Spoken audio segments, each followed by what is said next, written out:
രാവിലെ ഒരു സ്ഥലത്ത് വണ്ടി സർവീസ് ചെയ്യാൻ കൊടുത്തിട്ട് ആട്ന്ന് തിരിച്ച് വരുന്ന വഴിക്ക് ഒരു ചായപ്പീടിയെ കേറിയിട്ട് അവിടുന്ന് ഒരു വിത്തൗട്ട് കട്ടനും ഒരു ഉപ്മാവും വാങ്ങിച്ച് കഴിച്ചിട്ട് കുറച്ച് പണിയുണ്ടേനും ചെയ്ത് തീർക്കാൻ. അങ്ങനെ ആ പരിപാടിയെല്ലാം കഴിയുമ്പത്തേക്കും സമയം ഒരു 1:45 ആയിട്ടുണ്ടാവും ഉച്ചക്കെ. ഒരു രക്ഷയില്ലാത്ത വിശപ്പ്. പുറത്താണെങ്കില് ഭയങ്കര മഴയും. പിന്നെ ഒരു ബിരിയാണി കഴിക്കാൻ കേറി.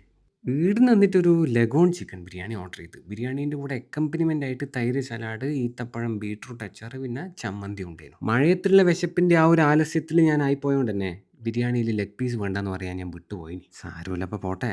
ഇടയ്ക്കൊരു കാലെല്ലാം കഴിക്കുന്നത് നല്ലതല്ലേ? സാധനം ഇത് ലഗോൺ ചിക്കൻ പീസ്. അതുകൊണ്ട് തന്നെ ബ്രോയിലറിന്റെ ആ ഒരു സോഫ്റ്റ് ക്യാരക്ടറൊന്നും ഈടെ പ്രതീക്ഷിക്കണ്ട. പക്ഷേ ചിക്കൻ പ്രോപ്പറായിട്ട് കുക്കായിട്ടുണ്ടായിരുന്നു. ദാ ഈ ഈത്തപ്പഴവും ബീറ്റ്റൂട്ടും കൂടെ ഒരുമിച്ച് ചേർന്ന അച്ചാറും ആ തൈര് സലാഡെല്ലാം കൂട്ടിയിട്ട് ബിരിയാണി റൈസ് നല്ലോണം അവിടെ കുഴച്ചാടെ വെച്ചിട്ട് അതിൻ്റെ കൂടെ കുറച്ച് ചമ്മന്തിയും കൂടെ കൂട്ടി കുഴച്ചേ. എന്നിട്ട് പതുക്കെ ഈ കോഴിൻ്റെ കാലിൽ നിന്ന് ചെറിയൊരു കഷ്ണം ഇങ്ങോട്ട് എടുത്തിട്ട് അത് ആ ഈത്തപ്പഴം, ബീറ്റ്റൂട്ട് അച്ചാറും, തൈര് സലാഡും, ചമ്മന്തിയെല്ലാം കൂട്ടി കുഴച്ച് ബിരിയാണി റൈസിൻ്റെ കൂടെ ചേർത്ത് വെച്ചിട്ട് കഴിച്ച് നോക്കിയേ. ഒരു രക്ഷയില്ലാത്ത ബിരിയാണിയാട്ടാ. ഈ സ്പോട്ട് ന്യൂ പുലരിയാ. നമ്മളെ കക്കാട് റോഡിലുള്ളേ. എന്നിട്ട് ആടുന്നിറങ്ങി ഞാൻ പിന്നെ ആ സർവീസിന് കൊടുത്ത വണ്ടി എടുക്കാൻ പോയിട്ട് നേരെ വീട്ടിലേക്ക് പോയി. എന്നിട്ട് കുറച്ച് നേരം ഒന്ന് കിടന്നുറങ്ങിയിട്ട് ഒരു രാത്രിയായ നമ്മളെ പെരളശ്ശേരി ടീമില്ലേ, അവരെ കൂടെ ഒന്ന് ഇടത്തേക്ക് പോയി. നമ്മളെ തളിപ്പറമ്പ് സൈഡിലേക്ക്. ആടെ ഒരു സ്പോട്ടിൽ ഭയങ്കര ദോശ കിട്ടുമെന്ന് പറഞ്ഞിട്ട് അപ്പോൾ അത് കഴിക്കാൻ വരുന്നോന്ന് ചോദിച്ചിട്ട് അവർ വിളിച്ച്. ഞാൻ പറഞ്ഞു ആ പോവാന്ന് പറഞ്ഞിട്ട് അങ്ങനെ നമ്മളെല്ലാവരും കൂടെ പോയി. പക്ഷേ ആടെ എത്തുമ്പോഴത്തേക്ക് ഏകദേശം ദോശയെല്ലാം തീരാനായിന്. ദോശേൻ്റെ കൂടെ കഴിക്കാൻ ആടെ ഉണ്ടായിരുന്നത് നമ്മൾ പോയ സമയത്ത് മട്ടൺ, ബീഫ്, മീൻ മുളകിട്ടിട്ടുണ്ടേനും പിന്നെ ചിക്കൻ വറുത്തരച്ച കറി ഉണ്ടായിരുന്നു. നമ്മൾ പറഞ്ഞത് മട്ടണും പറഞ്ഞ്, ബീഫും പറഞ്ഞ്, ചിക്കൻ വറുത്തരച്ച കറിയും പറഞ്ഞ്, പിന്നെ എല്ലാവർക്കും 2, 2 വീതം ദോശയും വാങ്ങിച്ച്. ദാ ഈ ദോശേൻ്റെ മേലേക്ക് മെല്ലെ ഇങ്ങനെ ഒഴിക്കുന്ന ഈ കറി കണ്ടാ? ഇതാണ് ഇവിടുത്തെ ചിക്കൻ വറുത്തരച്ച കറി. നല്ല ചൂടോടെ ഇപ്പം ആക്കിയ ദോശയും പിന്നെ ആ പാത്രത്തിൽ തീരാനായ ചിക്കൻ കറിയും. അടിപൊളിയാണ് കേട്ടോ ചിക്കൻ കറി. നമ്മളെ വീട്ടിലെല്ലാം ആക്കുന്ന നാടൻ സ്റ്റൈൽ ചിക്കൻ കറിയില്ലേ, അതേ ടേസ്റ്റ്. നെയ്ച്ചോറിൻ്റെ കൂടെയെല്ലാം കൂട്ടി പിടിക്കാൻ പറ്റിയ കറി പോലെയാണ് എനക്ക് തോന്നിയതേ. പിന്നെ ആ കറിയിൽ പെരങ്ങിയിട്ടുള്ള ദോശ ഇങ്ങോട്ട് എടുത്തിട്ട് കുറച്ച് മട്ടൻ്റെ കൂടെ പിടിച്ച് കേട്ടോ. മട്ടനും തീരാനായിന്, അതുകൊണ്ട് നല്ല കുറുകി വന്നിന്. നല്ല ടേസ്റ്റ് ഉണ്ടായിരുന്നു കേട്ടോ മട്ടൻ. നല്ല കുരുമുളകിൻ്റെ കുത്തെല്ലാം ആയിട്ട്. അപ്പോഴത്തേക്കും അവർ ഈ ചട്നി കൊണ്ടു തന്നു. പിന്നെ ചിക്കൻ കറി വിരങ്ങിയ ദോശേൻ്റെ സൈഡിൽ ലേശം ചട്നി ഒഴിച്ചിട്ടും കഴിച്ച്. നല്ല ദോശയും നല്ല ചട്നി പിന്നെ അങ്ങനെ എടുത്തു പറയാൻ മാത്രമൊന്നുമില്ല. പിന്നെ ചിക്കൻ കറി ഒന്നും കൂടെ വാങ്ങിക്കാൻ നോക്കുമ്പോഴത്തേക്കും കറി തീർന്നു പോയിന്. പിന്നെ അവർ ഇത് കൊണ്ടു തന്നു, നമ്മളെ മീൻ കറീൻ്റെ ലേശം ചാറ്. മീൻ കറി ഒരു രക്ഷയില്ല, ഭയങ്കര ടേസ്റ്റ്. അപ്പോൾ ഇതെല്ലാമാണ് ഇവിടുന്ന് കഴിച്ചത്.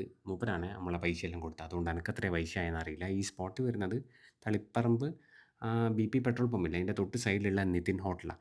അങ്ങനെ അവിടുന്ന് ഇറങ്ങിയിട്ട് നമ്മൾ വേറെ സ്ഥലത്തേക്ക് പോയി. പയ്യാമ്പലം ബീച്ചിൻ്റെ ആ സ്റ്റാർട്ടിങ്ങിൽ അവിടെ കുറച്ച് ഫുഡ് കൗണ്ടേഴ്സ് വന്നിട്ടില്ലേ, അവിടെ സൈൻ ലബൻ്റെ ഒരു കൗണ്ടർ ഉണ്ടല്ലോ, അപ്പോൾ അതൊന്ന് കഴിച്ച് നോക്കാൻ വേണ്ടി പോയതാണ്. കുഷറി എന്ന് പറഞ്ഞ സാധനമാണ് കഴിച്ചത്. അത് ആവറേജ് ചെയ്യുന്നു. എന്തോ അവിലെല്ലാം കഴിക്കുന്ന പോലെ ഉണ്ടായിരുന്നാണ്. ഇതാ നമ്മളെ കൂടിയുള്ള 2 ചങ്ങായിമാർ പറഞ്ഞത്. കഴിച്ച് നോക്കിയിട്ട് പറഞ്ഞത് ഇതെന്തെന്നാ അപ്പോൾ അവിലോന്ന്. എനിക്ക് അതിൻ്റെ ടോപ്പ് ലെയർ ഇഷ്ടമായിന്. താഴത്തെ ലെയർ അത്ര സെറ്റായിട്ടൊന്നും തോന്നിയിട്ടൊന്നുമില്ല. 350 ഉറുപ്പ്യെന്ന് തോന്നുന്നു അതിൻ്റെ റേറ്റ്. അങ്ങനെ അത് കഴിഞ്ഞ് ആടുന്ന് ഇറങ്ങി കുറച്ച് നേരം അതിലൂട്ടിയെല്ലാം നടന്നിട്ട് പിന്നെ നമ്മളെ കണ്ണൂർ പാസ്പോർട്ട് ഓഫീസിൻ്റെ ആ ഒരു ഏരിയ ഇല്ലേ, അതിൻ്റെ തൊട്ടടുത്തുള്ള ഒരു സ്ഥലത്ത് നിന്ന് ചായയും കുടിച്ചിട്ട് ഞാൻ നേരെ വീട്ടിലേക്ക് പോയി. വീട്ടിൽ ഉച്ചയ്ക്ക് ചെറിയൊരു പരിപാടി ഉണ്ടായിരുന്നു, ഒരു ഫംഗ്ഷൻ ഉണ്ടായിരുന്നു. അപ്പം ഞാൻ ഉണ്ടായിട്ടില്ലല്ലോ അതിന്. അപ്പം എൻ്റെ ചോറും പായസമെല്ലാം ബാക്കി ഉണ്ടായിരുന്നു. അത് പിന്നെ വേസ്റ്റ് ആക്കണ്ടല്ലോ എന്ന് വിചാരിച്ചിട്ട് ഞാൻ രാത്രി കഴിച്ചേ.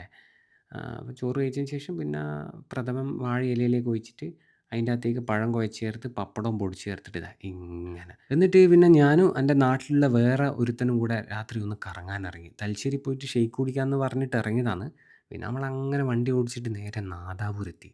നാദാപുരം ആടെ ഒരു സ്പോട്ടിൽ കുറച്ച് തിരക്കെല്ലാം കണ്ട്, ഒരു വൈബലുള്ളൊരു സ്പോട്ട്. മഷാവി ഹബ്ബ് എന്നാ സ്പോട്ടിൻ്റെ പേര്.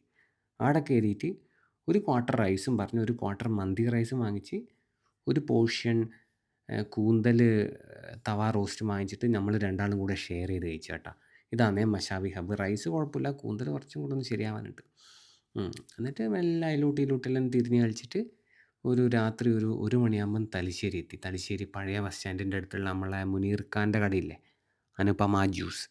ആടെ കയറിയിട്ട് മുനീർ ഖാനോട് ചോദിച്ചു എന്നാൽ മുനീർ ഖാൻ പുതിയതായിട്ടുള്ളതെന്ന് ചോദിച്ചിട്ട് മൂപ്പര് പറഞ്ഞു ഒരു പുതിയതായിട്ട് അടിച്ചു തരാം, ഡ്രൈ ഫ്രൂട്ട്സ് മാംഗോ എന്ന് പറഞ്ഞിട്ട്. വിത്തൗട്ടാണേ. അങ്ങനെ മാങ്ങയും ഡ്രൈ ഫ്രൂട്ട്സും കൂടെ ഒരുമിച്ച് വരുന്ന ഒരു ഐറ്റം. സാധനം ടേസ്റ്റ്, പക്ഷേ അതിൻ്റെ അകത്ത് ലേശം അത്തിപ്പഴത്തിൻ്റെ ഫ്ലേവർ കൂടുതലായിരുന്നു. അത് പിന്നെ വീഡിയോ എടുക്കുന്ന കണ്ട ഒരു സന്തോഷത്തിന് മൂപ്പർ കുറച്ച് കൂടുതൽ ഇട്ട് പോയതാണെന്നാണ് പറഞ്ഞത്. അപ്പം അങ്ങനെ അതും കുടിച്ച് പിന്നെ ഇവിടുത്തെ മാസ്റ്റർ പീസ് ആയിട്ടായിട്ടുള്ള ഐറ്റം ഉണ്ടല്ലോ, സീതപ്പഴം, അതും പറഞ്ഞിട്ടുണ്ട്. പുറത്ത് ഭയങ്കര മഴയാട്ടാ. അപ്പോൾ അതും ഒന്ന് വാങ്ങിച്ചിട്ട് അതും കുടിച്ച്.